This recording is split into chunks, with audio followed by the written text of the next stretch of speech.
and gentlemen, the 3 knockdown rule on Triller is in effect. I'm Steve Kim, joined by our Marlboro man, because he's smoking, Mario Lopez. Hey, look at that. You know who else is smoking? Tim Frazier. Yes. Buffalo Knuckles also. And Tino on the edits. We've got so much to discuss here this week on this fine program. Let's begin from the Techport Arena in San Antonio, Texas, on the Zone.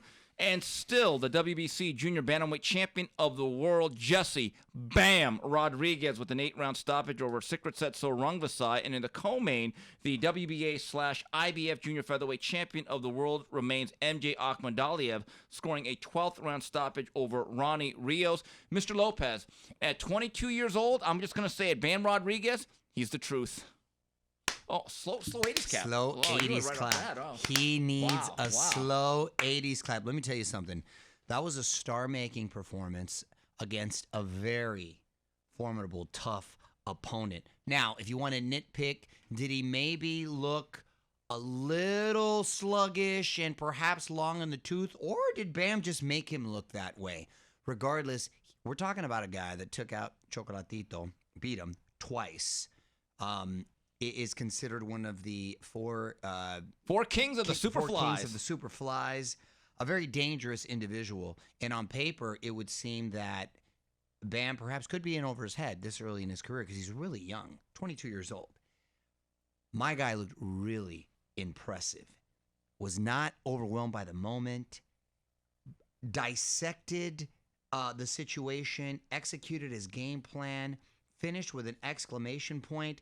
The way he set up that jab, well, I should do it this way because he was a southpaw. The way he set up that jab upstairs, downstairs, and once he figured out the distance and was comfortable with it and started using his angles and shooting off those combos, it was a thing of beauty.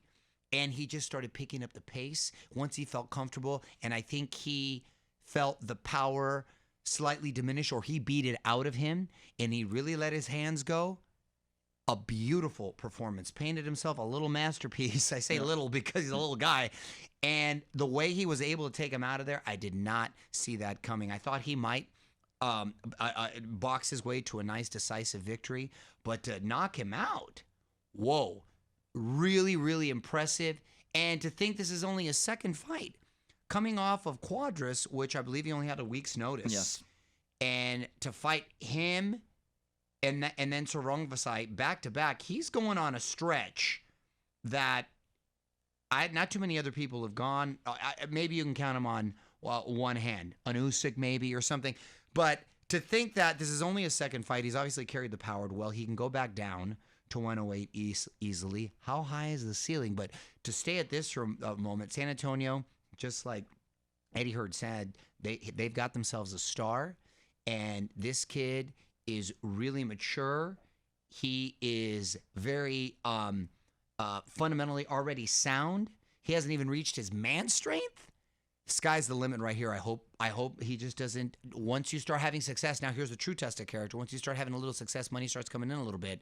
We're going to see these distractions are going to start coming all over. And I hope he stays focused. I hope he stays disciplined because I think he's really special. Yeah, Mario, I think you make a great point. I think the Usyk comparison is very apt because 16 fights in, I think it's hard-pressed to find a fighter of this type of resume. And then you layer it with the fact he's only 22 years old. That's huge when you see other guys and you see the other, quote, four Kingsmen in the lightweight division when they're not even fighting each other. They don't have a comparable resume. Right, and this kid here has the footwork of Gregory Hines or Fred Astaire. Those angles are beautiful. He gives more angles in a geometry class, and he does a lot. I said this to other people. I know there's going to be a lot of comparisons. Some have made it to Orlando Canizales, some to Salvador Sanchez. He reminds me of Mark Too Sharp Johnson, one of the great boxer punchers ever. And yeah, well, Secret Set Sor Rungvisai a little long in the tooth at 35 years old for a super flyweight. Yes, but Mario, I surmise that when you get a fighter like that, you got to shove him off the cliff. That's what he did. He shoved him off the cliff. And he also impressed his peers and someone else who were both very high up, another very talented young individual. Shakur Stevenson had some really nice words to say about him, and I think he was right. And, you know, sorry, they say real recognizes real. Those two are probably, those two individuals in Shakur and Bam, probably the most skilled, fundamentally sound blue chip prospects in the game right now. Right, and look, I would put Boots in there, but he has not won a title yet. And you're right.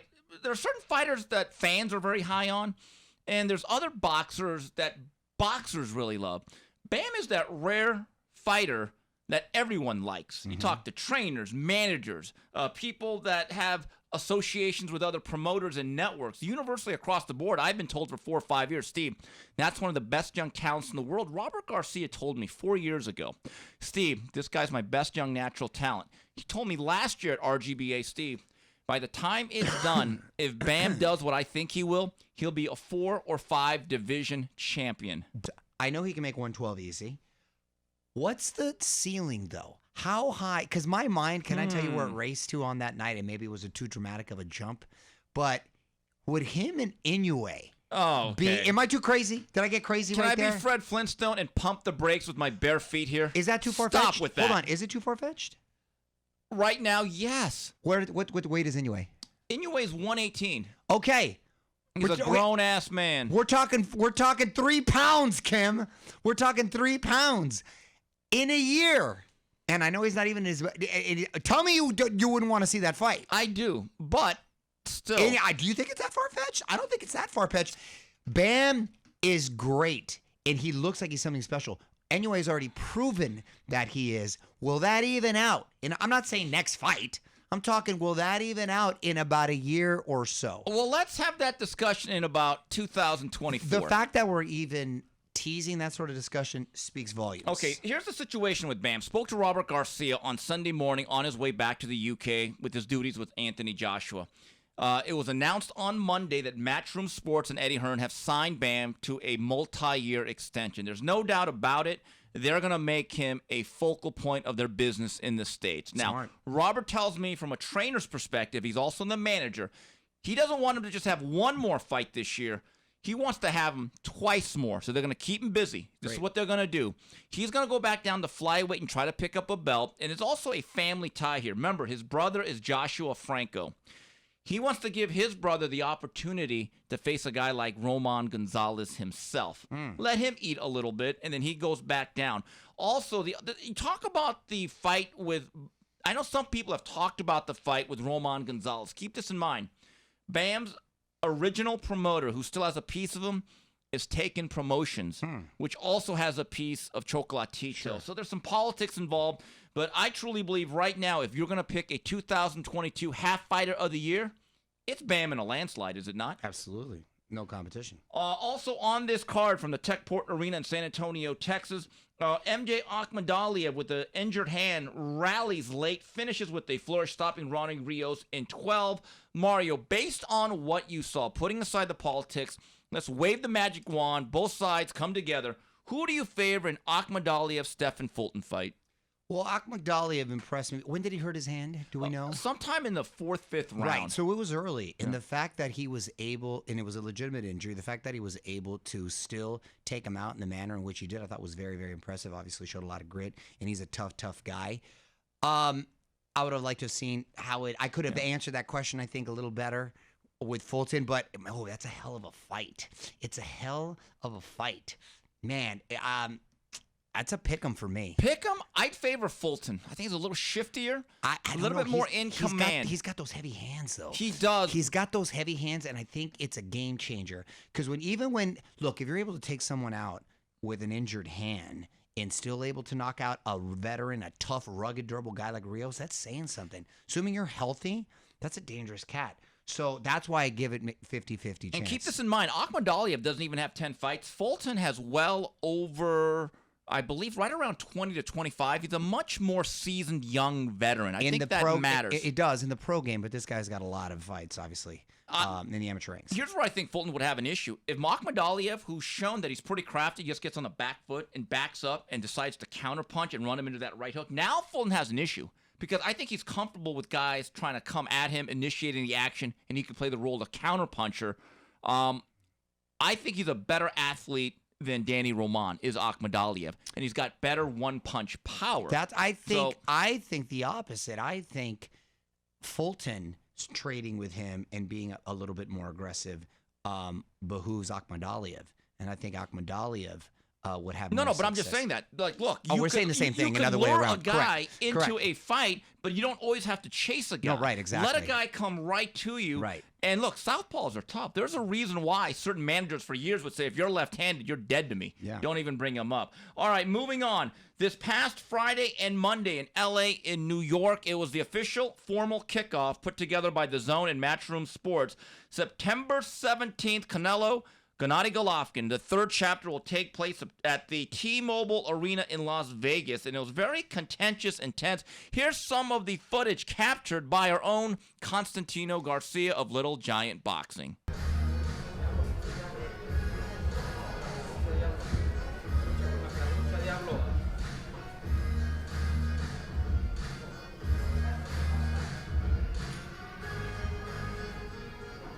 Gennady, I'm sorry. So when we talk, when we talked with Gennady, he was here for about 40 minutes. He didn't really have anything bad to say about you. Do you think that's? Not now, but you listen him in the other country, he talk a lot of shit. Not now because he has me in front of him. Like we say, it's not the same call the lion when you see he's coming. And I'm coming. So you think there's a little bit of apprehension for him to talk crazy in front of you? Yeah, he's pretend he always pretend be a nice guy, like in front of people. But he's an asshole. That's what he is. He's an asshole person. That's it is what it is. I'm not pretend be a nice or no. I'm this is the way I am. I'm not pretend be a other person. It is what it is, and he's always pretending in front of you or the people. Oh, I'm a nice guy. Oh, he's fucking. He's not. Canelo, what do you think about him saying like the Mexican style, and then now he's like, forget about it. Now saying like, Like always, everybody wants to the Mexican fans, because they think the Mexican fight, the Mexican people buy the pay-per-view, and it is. But they with the Mexican colors, they always just business. I'm not. I'm real Mexican, and I fight for the people. First of all, I'd like to welcome you all, and I'd like to say that I'm very happy to be here and to have Canelo Alvarez as my opponent for the upcoming fight. I've said things, and I never going to say that I didn't say what I said, but I believe that this is an outstanding fight for me. It's an outstanding fight for the world of boxing, and I do not think that we have some like personal rivalry, but September 17th is coming. Whatever unfinished business we have, we are going to meet each other in the ring and resolve it. Mr. Lopez, they say that absence makes the heart grow fonder. I don't think so in this case. Canelo was seething. Whoa. Yes, I saw Oh, it. geez. And those were heated stare downs. I don't want to say he's putting it on, but I don't know if it has anything to do with Triple G. Hear me out. Really? First of all, how can you not like that guy? He's the nicest guy in the world, barely speaks English. Oh, not according to Canelo. Well, hold on. I'm going to give you my theory. Like I said, he's the nicest guy. He barely speaks English. Canelo's English has gotten a lot better. Come much further along than Triple G's. And I think that I'm going to tell you why I think he's still ornery. On the heels of coming off of B-Vol, he wants to show he's still the man in the sport, not just in the weight, but in the sport. And I think that it bothers him that a lot of people do like Triple G and root for him, and a lot of Mexicanos at that. The fact that a lot of raza does like Triple G, I think that Mexicans for Golovkin. Exactly. There's literally t-shirts. From our guy Sal Exactly. Correa, loyal So, viewer. No, of the but Knockdown Rule. do you disagree? There's a lot of guys that not like, if you don't like Golovkin, if there's certain guys, like if you don't like Pacquiao, if you don't like Golovkin, then there's something wrong with you. You don't like ice cream. Then you as don't they like say. ice cream. That's what I'm saying. Then there's something wrong with you, player. Because those are genuine dudes who are good guys, nice guys. All that talk before, that was Homeboy, his trainer. Abel. It was Abel selling a fight. Who's another very nice guy, but he was selling the fight. Triple G never disrespected him.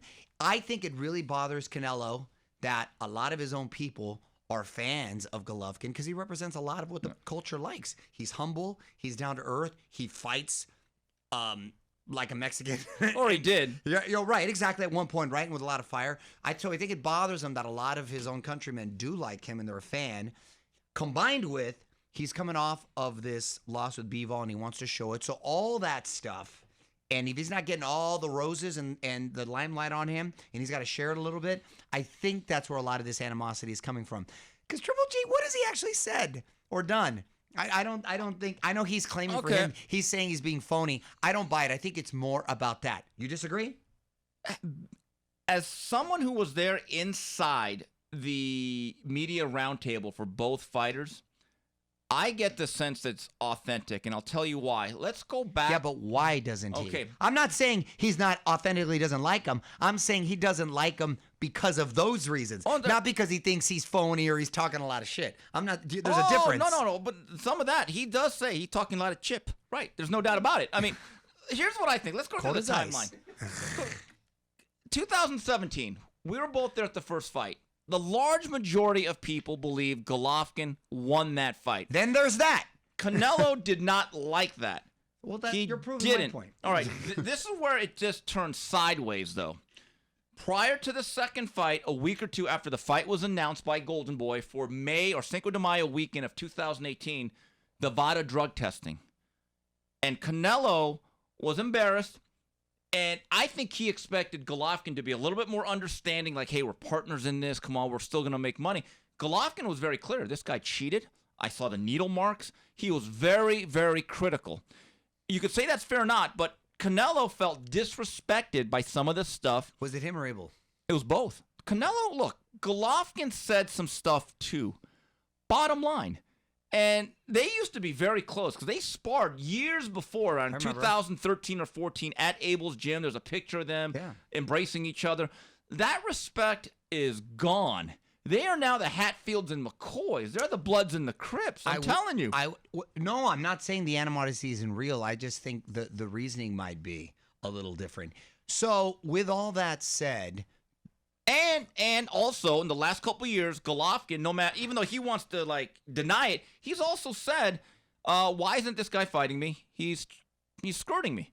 He's running from me." He has said that, right? And a lot of people piggybacked on that. And I'm sure, hey, listen, those fights were tough. Wouldn't you want to wait for Golovkin to get a little older for those fights? So look, and that's the reality of this. Golovkin is older and a lot more tread on those tires, and you've seen his skills diminish a little bit. He's not the same Golovkin.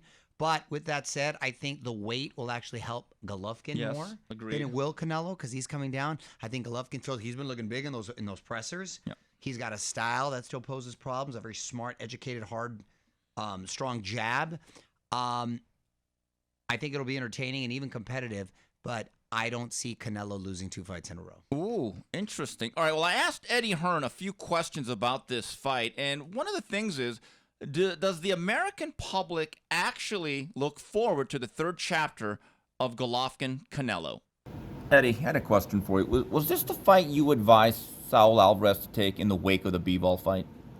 Was it your preference he'd do this? It's always up to Eddie and Saul. I think, Saul's a winner. And when I saw him on the golf course straight after the Bivol fight, all he wanted to do was rematch Bivol, but also he'd signed a contract to fight Gennady Golovkin. It's the biggest fight in boxing. It's back down at his natural weight class, and I think he felt that he can also rematch Bivol after, but I don't think he'll be happy until he rematches Bivol. But I think this is the fight to make. I think this is the time to make this fight, because I don't think there's any other time to make this trilogy other than now. It's been 4 years since they last met. It was 2018. How much of an appetite do you think there is from the American public in general for the third fight? A huge appetite, because one, we see the TV rights fee. Two, we'll see the gate today. You're talking about two icons of the sport. You're not talking about a sport. Sometimes we get lost in this little world of boxing where we think a fight is big. And then you talk about fighters that have worldwide recognition, like Canelo, Alvarez and Gennady Golovkin. This is a huge super fight globally. And I think it's intriguing because Saul's now coming off a defeat. Gennady, some people say he's getting a little bit older. He's just gone to Japan after being out for over 400 days and unified the division. They don't like each other, and I hope we get to see that more in this build-up, because I see it and I hear it all the time. And I think this time it'll be a different kind of fight. I don't see this fight going 12 rounds. I think both guys are desperate to do a job on the other. And I think they're two icons of the sport.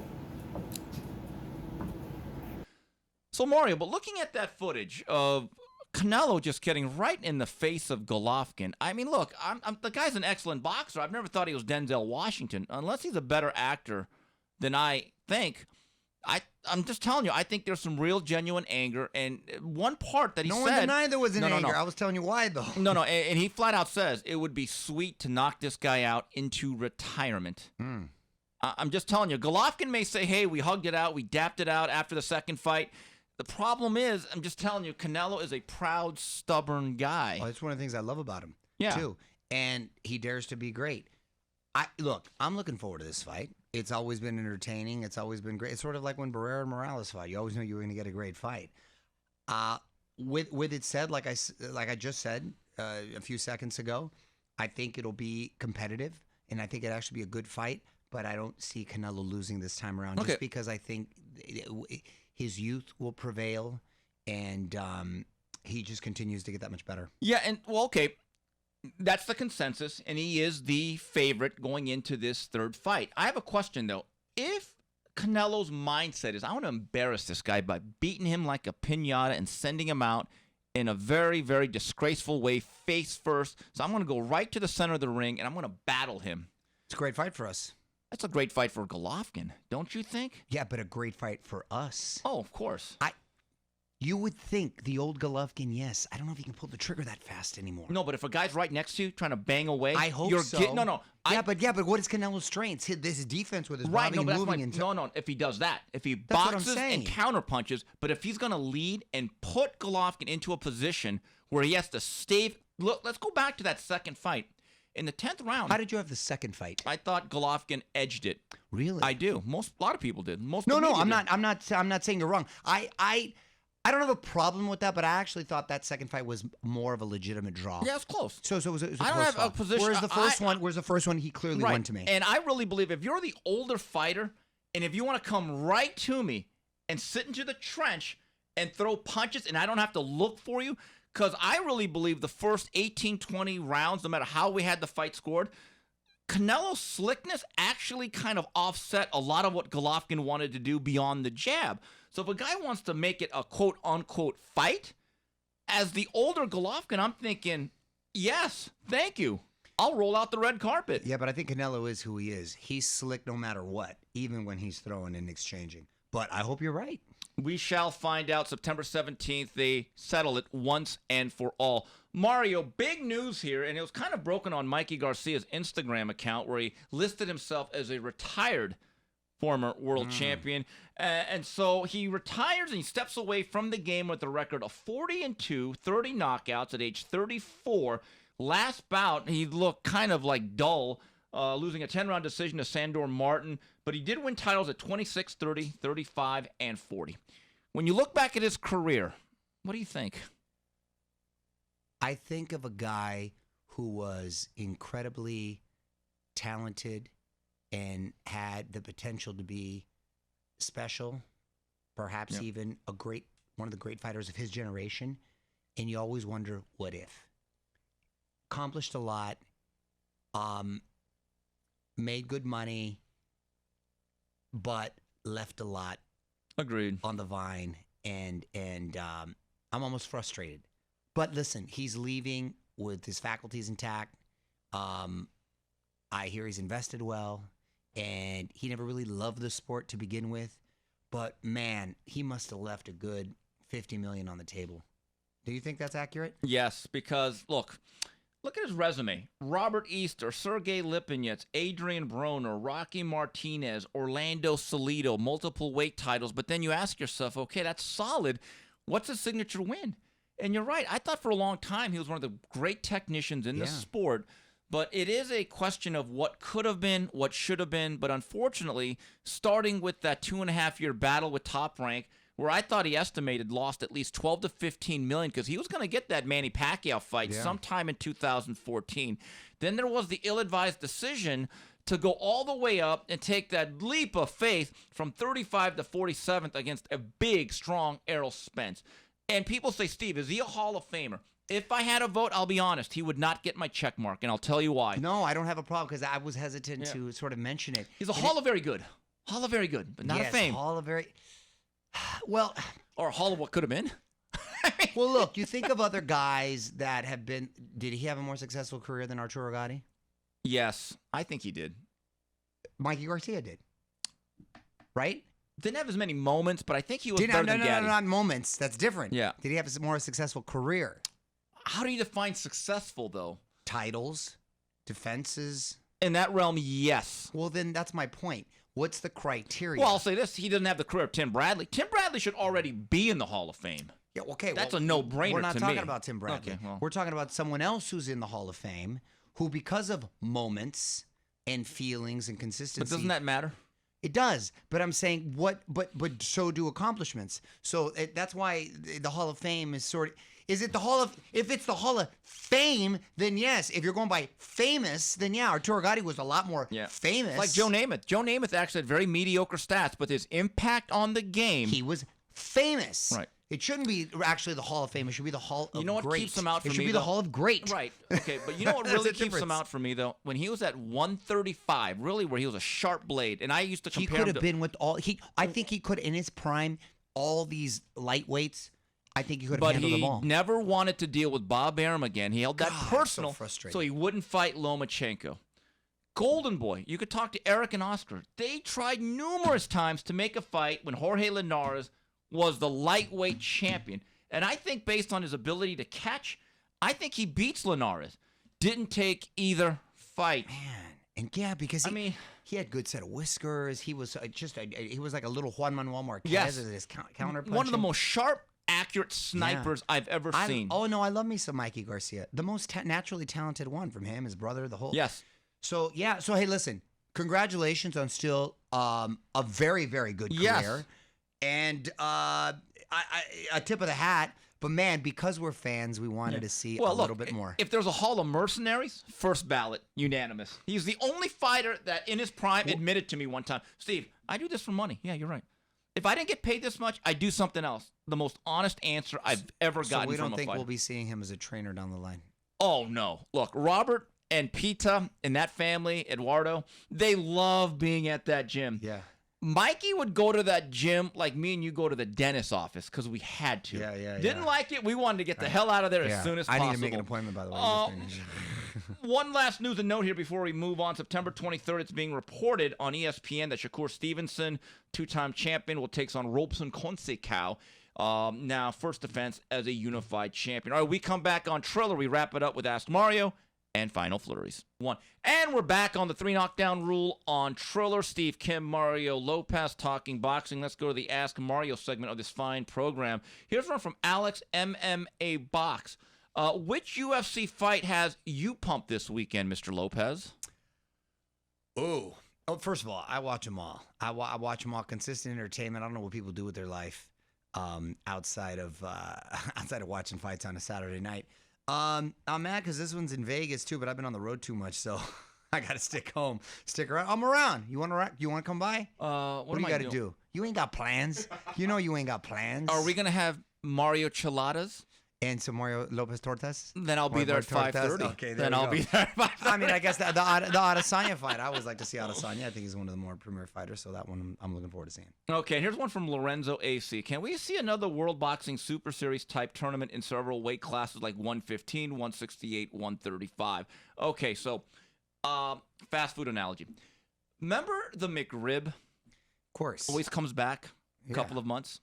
Yeah, the World Boxing Super Series is like the McDLT. That ain't coming back. There's just no money.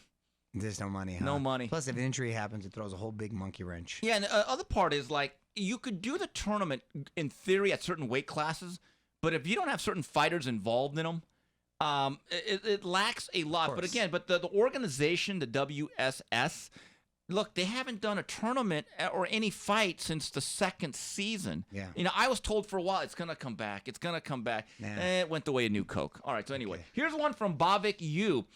who is your favorite southpaw of all time, and who's your favorite orthodox fighter of all time? Well, for you, that's Chavez, is right-handed, right? Chavez. But Chavez going, of course. And then I got to go Marvin Hagler. Wow, I thought you'd say Pacquiao, because you know Hagler's my guy. Oh, yeah. Shit. Now you're killing me. Yeah. Ginger or Marianne, right? Oh, man. I got to go Pacquiao. I love Hagler. I got to go Pacquiao. I forgot about that. I got to go Hagler, yeah. Because well, here's the thing. You always, I feel, go back to when you were a child. I do. Right? Yeah. Like when just people normally do when they think of their favorite movie star, their favorite athlete, their favorite, right? Who you grew up with. And Hagler was who we were kids. But Pacquiao, I tell you, just what he was able to accomplish. And, I put him in my top 10. So, yeah, I'm going to go Pacquiao and Chavez. And another orthodox fighter? Hagler. Come on. That's the guy. Hagler. If they had Marvin Hagler, what a rat bastard! And look, if they had Marvin Hagler fat heads, I'd put one right there, big one, big old bald head. And my favorite orthodox fighter, and a man that we sung the praises of, he was probably my favorite fighter after Hagler retired in the early '90s. James Lights Out Tony. I like my him, Michael McCallum, Tommy Hearns. That's a tough one. You give me a list. I know. We should do Mount Rushmore. Yes. All right. Here's one from Jack.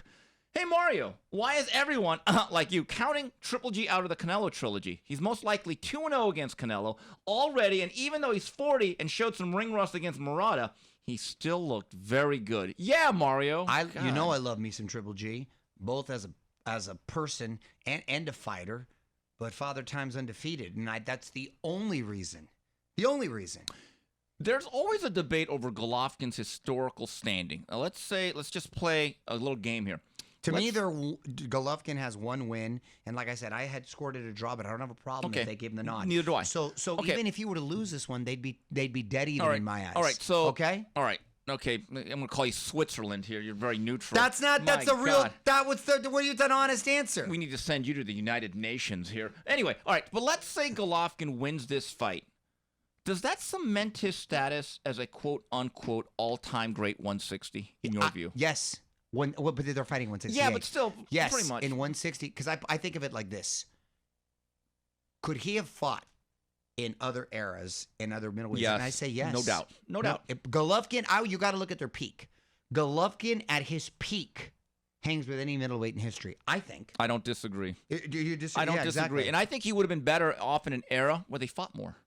No, right, exactly. Yeah. I think, I'd put him against anyone. Here's one from Jesse Stone, who was actually at the fights this past weekend. With Jesse Bam Rodriguez's performance and his age, what do you think is the best path to follow next in his career? He has lots of options with his size. Mario, I think given his size, he's got to be active, right? He just can't be a twice-a-year guy at this stage. Not at this stage, because it's rare to be a lucrative fighter at that size. So I would be active, in your face, take advantage of this. And here's one from one of our loyal listeners, the only Sanch. Ask the El Chapo of the tequila business, Mario Lopez Extra. Number 1, can Bam's star power grow to Canelo levels to the Mexican fan base? And 2, has he already eclipsed Virgil Ortiz, Andy Ruiz, and Ryan Garcia in Mexican support? That's a tough one. He's still a junior flyweight or a super flyweight. That's a tough one. Yeah, unfortunately, the little guy's got to work that much harder. It's limited. There's a low ceiling. No, but hey, listen, I remember I'm getting real excited and fired up when those Michael Carbajal, Chiquito Gonzalez fights. Yeah. So if he stays active, which we just said, I think he's got a shot to take a lot of shine away. But he's got to be active. He's got to be active, or else he won't stand a chance. If they were to fight, if they all fought, like let's just say 2-3 times a year, then no shot. But if for some reason he can squeeze in 4 or 5, and there's no reason why he can't because he's young enough. Looking at the scope of 2022, if they fulfill the Robert Garcia vision of fighting 2 more times, he goes 4-0. He's fighter of the year. Yep. That's a huge feather in the cap to have for any fighter at the age of 22. But I think activity. Look, if Ryan Garcia gets it together, and let's say he nails a few scalps, let's say he beats a tank, I don't think anyone can be bigger than him.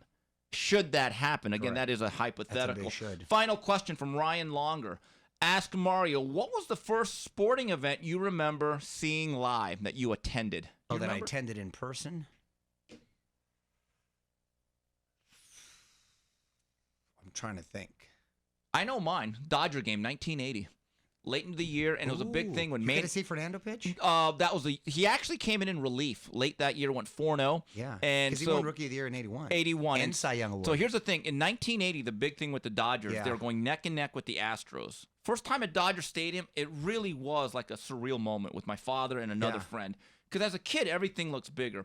So in 1980, the big thing was that Manny Mota, who was a longtime third base coach, he was a very popular Dodger, and he was setting the pinch hit record for most of all time. He was chasing a guy by the name of Smokey Burgess. So every time Manny Mota came into pinch hit, he came one hit closer to breaking this major league record. It used to be the most exciting thing. Yeah. Game goes into extra innings, guys on second, and Manny Mota gets up to pinch hit. And it's like, oh, here we go. He lines a single right up the middle. Dodgers win the game. I've never forgotten it. Obviously. Yeah. It was a great moment. You just nailed it. I'm trying to Only ball think. game my father and I went to, a baseball game. Is that right? Yeah. Oh, that's a good memory right there. I'm going to have to say it was probably a baseball game, too. I can't remember that, but I think it was a Padre game down in San Diego. That must have been forgettable. No, in the not, 80s? No, not back in '84. Oh, 84? In '84 is when World Series. Tony that's when they Gwynn, went to the World Steve Series. Garvey, And Craig they Nettles, they Rich beat the Cubs. Gossage. Remember they came back when they beat the Cubs? 2-0. Yeah. Steve Garvey's So they greatest came game back, ever. Yeah, so I was very good. I knew you'd remember Game that. 4, Lee Smith, Yeah. fastball Do you away. remember the first fight you went to live? Yeah, it's a Shane Mosley fight at the Pond. That was your very first Patrick fight? Ortiz, a local promoter, is in 2000. No, it was 1995. Shane Mosley. Yeah, so we went around the same time. My very first. Well, I'm not counting local fights. Big championship fights. I think was about 93, 94 at the Caesars Palace, outside. Must have been 120 degrees. It was so damn hot.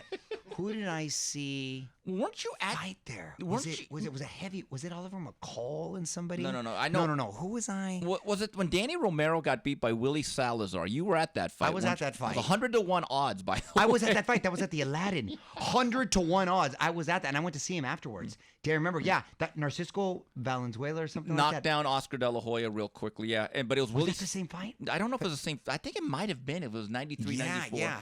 But no, but I remember it was at Caesars before. Yeah, so it was like, all right, 93, 94. That was my first. Yeah, summer of 1995, KMAX 107.1, a station that I would later break into radio. My first media Look at job. that. Dave Smith and Joey Heim, called the Sports God, gave away tickets. Now, Shane Mosley was actually promoted first by a local promoter in Southern California named Patrick Ortiz. So me and my friend on a Friday night went to go watch Shane Mosley, who was like this legend in the gym. He was known for busting up Zach Padilla, his gym wars with Gennaro Hernandez. And when I saw him, I was like, that looks like the truth. He just looked the part. He did. But he left the promoter and stuff happened. All right, going on to final flurries. First things first, I want to wish a happy birthday to a loyal listener, Indy Spanglish. He's a huge supporter of ours. Hey, yes, I've seen him on Twitter right Yes, there. so Happy birthday, man. Happy birthday. Keep being a great American, which you are. By the way, I thought your sparring days were over. And now you're sparring with world champions like Senicia Estrada. Wow. Senicia's a sweetheart. Super bad. She's super bad. She's super bad. I haven't gotten beat that much by a woman since my mom back in the day. Órale. You know what I mean? Or Mrs. Lopez when I upset her that one time. So she was very sweet. It's funny because I got in there and I think I had a little bit too much wine or something the night before. I was like, all right, Senicia's going to take it easy on me. She's going to be cool. Dude, that was like a mosquito on me. Just coming up right there. But she was very cool. We had a great little workout. Shout out to Brick House Boxing Club for letting us use the facilities. But no, she's obviously world class, and I think she's great for the sport. I'm a fan of her as a fighter and as a person. I so. believe she is coming back on August 6th on the Virgil Ortiz undercard in Texas. The one thing I like about Miss Estrada, she does as good a job of any female fighter of locking out her punches. I think a lot of girls actually slap. Right. She actually really hits with the barrel of the bat. Punches in good combinations. Right, too. and she actually has like some snap to her punches because I actually like watching her fight. Look, I'm going to be honest about it. There's a lot of women's fights, you kind of get through it. No, I like when watching her Senicia fights, I'm like, oh, she's fighting. What weight did she fight at? I was trying to figure that She's out. a flyweight, isn't she? Junior she's like- flyweight. Yeah, that's what I figured about. Yeah, she's very 115, petite. yeah. She Very- packs very a punch. petite. She is. Packs she a does. punch. Yeah, exactly. Maury, any more? My wife was very happy that she was beating my ass. Any more television? So I finished Stranger Things, okay? Interesting. Dude, that got into horror. Can you believe this fool doesn't watch Stranger Things? What's the matter with him? So you would like it with the 80s. But it's like horror this year. It's all, not horror. You started to light up right there. So I'm done with that. I'm going to start The Offer tonight, which is What's that about? it's a show about the making of The Godfather. And it Oh. actually is supposed to be really good. Miles Teller, our boy from Right. Top Gun, is in that. Giovanni Ribisi. So I'm starting that tonight. That's 10 parts. So I'm looking forward Is it to about check- the making of The Godfather? about the making of the movie and how, they didn't want to catch Pacino at first, how hard it was. The real mob came in. They didn't want him to make it. Was a whole But thing. did they make him an offer? They couldn't refuse. God. You know, I was waiting to Oh, say God. that. I was waiting for so, that one. so Waiting for that one. My plan is I want to watch all 10 of these and then immediately watch The Godfather to see, how it all kind of came together. So I'm going to nerd out with that. What I just started and ended. What? I think it's actually a very good show. It's the most unfunny dark comedy, but it's actually good. Barry on HBO. It's actually very Is good. Barry the one with the comedian? Who's the dude? With Bill Hader. It's Yeah, actually- with Henry Winkler. I actually like it. yeah, And- what guy you're late to that party and it's too? very, very dark, especially this past season. Yeah. But it works. Okay. It absolutely. And good news. You know what show's coming back into production? Huh. Succession. Yes. Okay, we're on the same Okay, page. we're on the same page there. We're on the same page right there. Oh, Yeah. okay. You like that show because they're all grumpy like you. If you They're could a call bunch me of- Korean they're all- Logan Roy, I they're- would they're consider all that com- a they're all great, com- a great compliment. You're like the broke Logan Korean. You know, a lot of truth in that, but I am grumpy. I'm a salty bastard. Okay, both salty bastards. All right, well, look, we hope everyone out there has a great 4th of July weekend. God bless America, That's greatest country in right. the world. And That's we'll be back right. next week, right? We will be back next week. All right, so on behalf of Mario Lopez, Smokin' Tim Frazier, Justin Buffalo, Knuckles, and Tino Tino on the edits, on behalf of Triller, goodbye, everybody.